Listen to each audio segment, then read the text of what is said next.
ನಮಸ್ಕಾರ. ರವಿಕಾಂತಿ ನ್ಯೂಸ್ಗೆ ಸ್ವಾಗತ.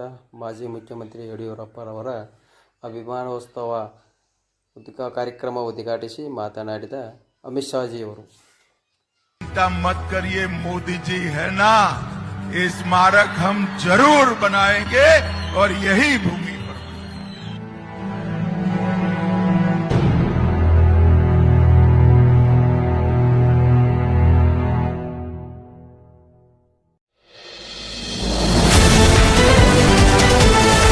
ಕರ್ನಾಟಕದಲ್ಲಿ ವೀರಶೈವ ಮಠಮಾನ್ಯಗಳು, ಆದಿಚುಂಚನಗಿರಿ ಮಹಾಸಂಸ್ಥಾನ ಸೇರಿದಂತೆ ಅನೇಕ ಮಠಮಾನ್ಯಗಳು ಎಲ್ಲ ಶೋಷಿತ ಸಮುದಾಯಗಳಿಗೆ ಅನ್ನದಾಸೋಹ, ವಿದ್ಯಾದಾಸೋಹ, ಅಕ್ಷರ ದಾಸೋಹವನ್ನು ನೀಡಿದಂತ ಒಂದು ಕೀರ್ತಿ ನಮ್ಮ ರಾಜ್ಯದ ಎಲ್ಲ ಮಠಮಾನ್ಯಗಳಿಗೆ ಸಲ್ಲುತ್ತಾ ಇರುವಂತ ಸಂದರ್ಭದಲ್ಲಿ ಬಹುತೇಕ ಯಡಿಯೂರಪ್ಪನವರು ಮುಖ್ಯಮಂತ್ರಿಗಳು ಆರಂಭದಲ್ಲಿ ಆಗದೆ ಹೋಗಿದ್ರೆ ನಮ್ಮಂತ ಅನೇಕ ಶೋಷಿತ ಸಮುದಾಯದ ಮಠಮಾನ್ಯಗಳು, ಆರ್ಥಿಕವಾಗಿ ಹಿಂದುಳಿದಿರುವಂತಹ ಮಠಮಾನ್ಯಗಳು ಇವತ್ತು ಗುಡಿಸಲಿನಲ್ಲಿ, ಶೆಡ್ ನಲ್ಲಿ ಇರಬೇಕಾಗಿರುವಂತ ವಾತಾವರಣ ಇತ್ತು. ಅದಕ್ಕೆ ಮುನ್ನುಡಿಯನ್ನ ಹಾಡಿ ಎಲ್ಲ ಶೋಷಿತ ಸಮುದಾಯದವರು ಕೂಡ ಮುಂದುವರೆದಿರುವಂತ ಎಲ್ಲ ಮಠಮಾನ್ಯಗಳ ರೀತಿಯಲ್ಲಿ ಹಿಂದುಳಿದ ಶೋಷಿತ ಮಠಮಾನ್ಯಗಳು ಕೂಡ ತಲೆ ಎತ್ತಿ ನಿಲ್ಲಬೇಕು, ಆರ್ಥಿಕವಾಗಿ ಮುಂದೆ ಇರಬೇಕು, ಆ ಸಮುದಾಯಗಳು ಕೂಡ ಶಿಕ್ಷಣವಂತವಾಗಬೇಕು, ಸಾಮಾಜಿಕವಾಗಿ ಜಾಗೃತವಾಗಬೇಕು ಅನ್ನುವಂತ ನಿಟ್ಟಿನಲ್ಲಿ ಸನ್ಮಾನ್ಯ ಮುನ್ನುಡಿಯನ್ನ ಆಡಿದ್ರು.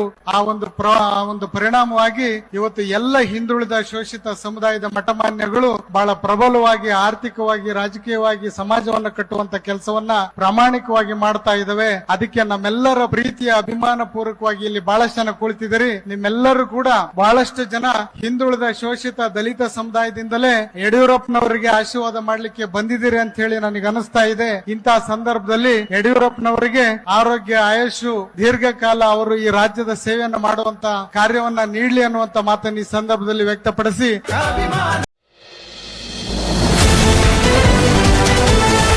ಯಡಿಯೂರಪ್ಪನವರು ಅಹೋರಾತ್ರಿ ಧರಣಿಯನ್ನ ಮಾಡಿ ಅವತ್ತಿನ ರೈತರಿಗೆ, ಅವತ್ತಿನ ಕೂಲಿ ಕಾರ್ಮಿಕರಿಗೆ, ಬಗರ್ ಹುಕುಂ ಸಾಗುವಳಿದಾರರಿಗೆ ನ್ಯಾಯವನ್ನ ಕೊಡಿಸಿದಂತ ರಾಜ ಹುಲಿ ಯಾರಾದ್ರೂ ಇದ್ರೆ ಅದು ಶ್ರೀಮಾನ್ ಯಡಿಯೂರಪ್ಪನವರು. ಸ್ನೇಹಿತರೆ, ಇವತ್ತು ಹೋರಾಟ ಅಂತಂದ್ರೆ ನಾನು ಶಿವಮೊಗ್ಗದಲ್ಲಿ ಯಡಿಯೂರಪ್ಪನವರ ಅಭಿನಂದನೆ ಸಮಾರಂಭದಲ್ಲಿ ಹೇಳಿದ್ದೆ. ಇವತ್ತು ಹೋರಾಟ ಅಂತಂದ್ರೆ ವಾಟ್ಸ್ಆಪ್, ಫೇಸ್ಬುಕ್ ಮತ್ತು ಪತ್ರಿಕೆಯಲ್ಲಿ, ಟಿವಿಯಲ್ಲಿ ಬರೋದಕ್ಕೆ ಸೀಮಿತ ಆಗಿದ್ರೆ ಈ ದೇಶದೊಳಗ, ಈ ರಾಜ್ಯದೊಳಗ ಹೋರಾಟದ ಹೊಸ ಕಿಚ್ಚನ್ನ, ಹೋರಾಟದ ಹೊಸ ಪರಿಕಲ್ಪನೆಯನ್ನ ಕೊಟ್ಟಂತ ಯಾವ್ದಾದ್ರೂ ಒಬ್ಬ ನಾಯಕ ಇದ್ರೆ, ತನ್ನ ಕಾಜಿಗಾಗಿ, ತನ್ನವನ್ನು ಏನು ಒಳ್ಳೆಯ ಉದ್ದೇಶ ಸಾಧನೆಗಾಗಿ ಹೋರಾಟಕ್ಕೆ ಹೊಸ ಮೆರಗನ್ನ ಕೊಟ್ಟಂತ ಕೀರ್ತಿ ಅದು ಯಡಿಯೂರಪ್ಪನವ್ರದ್ದು. ಹಗಲು ರಾತ್ರಿ ಹೋರಾಟ, ಎಲ್ಲಿ ನಿಂತಲ್ಲಿ ಕುಂತಲ್ಲಿ ಹೋರಾಟ ಮಾಡಿ ಇವತ್ತೊಂದು ಪರಿವರ್ತನೆ ಮಾಡಿದಂತ ಕೀರ್ತಿ ಅದು ಯಡಿಯೂರಪ್ಪನವರಿಗೆ ಸಲ್ತದೆ.